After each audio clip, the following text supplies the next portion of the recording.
بسم اللہ الرحمن الرحیم۔ تمام دوستوں کو محمد اشفاق کا سلام۔ آج ہم بات کریں گے مولانا فضل الرحمان اور اس کی پشت پر کھڑے اس کے ساتھیوں کے بارے میں،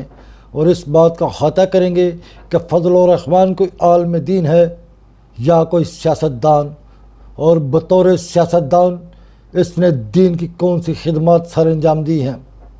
آئیے سب سے پہلے ہم دیکھتے ہیں کہ کیا مولانا فضل الرحمان خود کو عالم دین کہلانے والا شخص کوئی پاکستان کا بہت بڑا عالم ہے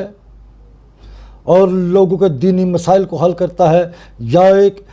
ایسا فقہی عالم ہے جس نے امت مسلمہ کو ایک پلیٹ فارم پر لا کھڑا کیا ہے، یا مولانا صاحب کوئی بہت بڑے حافظ قرآن ہیں یا بہت سی اسلامی کتابوں اور تفسیر القرآن کے مصنف ہیں، یا وہ کوئی ایسا قاری ہے جس کی تلاوت سن کر دل سکون پا جاتا ہے،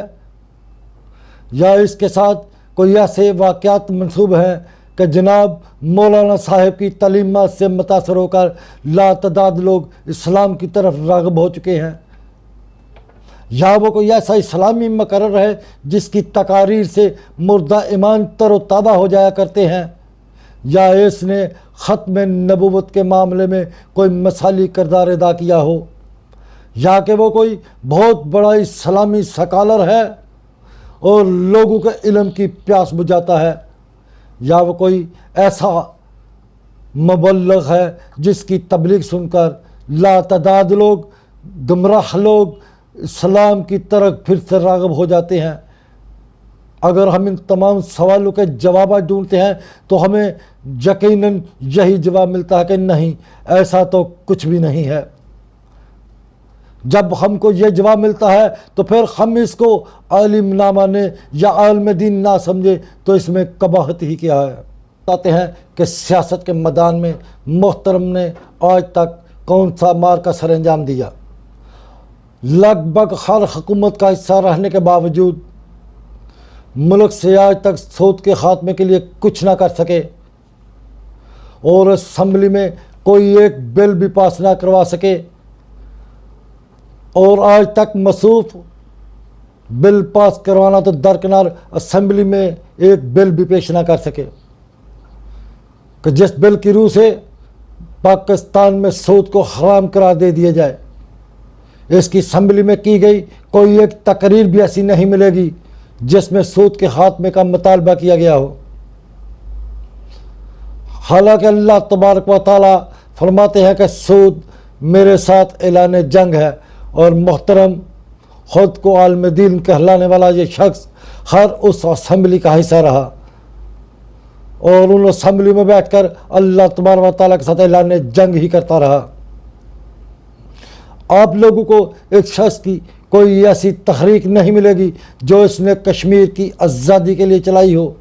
حالانکہ ایک عرصے تک یہ شخص کشمیر کمیٹی کے چیئرمین کی حیثیت سے مزے اڑاتے رہا۔ آج تک اس شخص نے اسلامی نظام لانے کے لیے کبھی کوئی دھرنا نہیں دیا۔ ایک شخص نے خود یا اس کی اولاد میں سے کسی نے جہاد میں بذات خود آج تک حصہ نہیں لیا، مگر لاکھوں ماؤں کے بچوں کو دہشت گردی کا خطاب ضرور دلا دیا ہے۔ یہ وہ شخص ہے جس کو لوگ عالم دین سمجھتے ہیں، مگر اس نے کبھی بھی گستاخانہ رسالت کے خلاف ڈی چوک میں آج تک کوئی دھرنا نہیں دیا۔ کبھی اسمبلی میں اس نے مطالبہ نہیں کیا کہ حکومت ایسی قانون سازی کرے کہ جس قانون کی روح سے گستاخ رسول کو قرار واقع سزا دی جائے۔ اس شخص کے پاس نہ دین میں کوئی قابل ذکر کارنامہ ہے اور نہ ہی سیاست کے میدان میں کوئی اعلیٰ پائے کا سرٹیفکیٹ ہے کہ جس کی وجہ سے یہ دوسروں سے ممتاز نظر آئے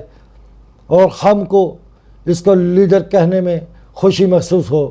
لیڈر ماننے میں ہمیں فخر محسوس ہو۔ ہاں، اس کے پاس اگر کچھ ہے تو وہ ہے غریب خاندانوں کے وہ بچے جن کو یہ اسلام کے نام پر ذہنی مریض بنا رہا ہے، پھر ان معصوم طلباء کے ذریعے خود کو بچانے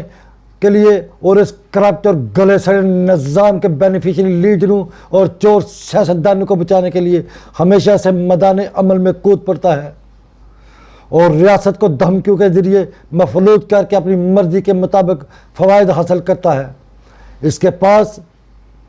اگر کچھ ہے تو وہ ہے کرپٹ اور چور سیاستدانوں کی کثیر تعداد، جن پر چوری اور ملک خزانہ کو لوٹنے کے بے شمار اور ان گنت کیسز ہیں۔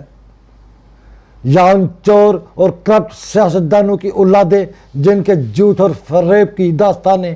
پاکستان کے طول و عرض میں بیٹھے پاکستان کا بچہ بچہ جانتا ہے۔ اس کے پاس اگر کچھ ہے تو وہ ہے ان سیاستدانوں کا اس کی پشت پر کھڑا ہونا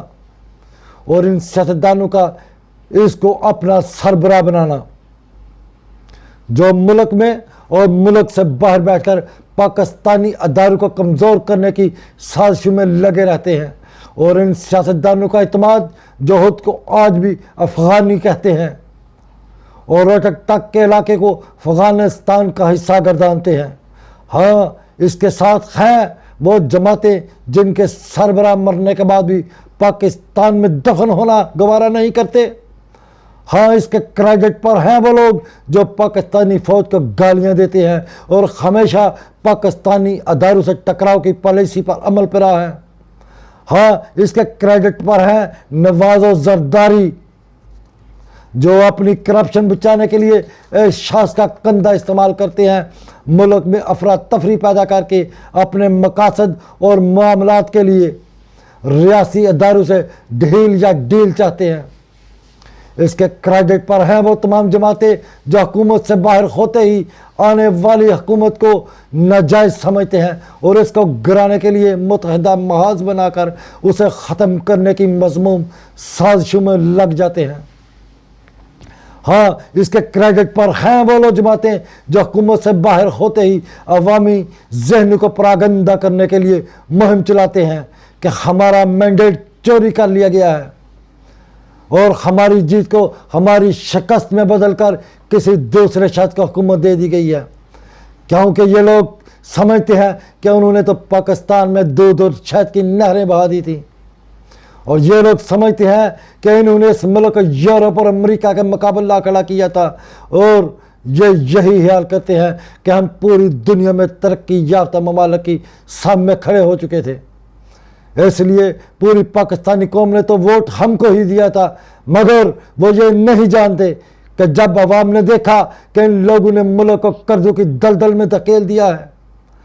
اور ان کے اہل خانہ اربوں روپے کی جائیدادوں کے مالک بن چکے ہیں اور عدالتوں میں اپنے کیسز کا دفاع کرنے کے لیے ان کے پاس ایک بھی ثبوت نہیں ہے،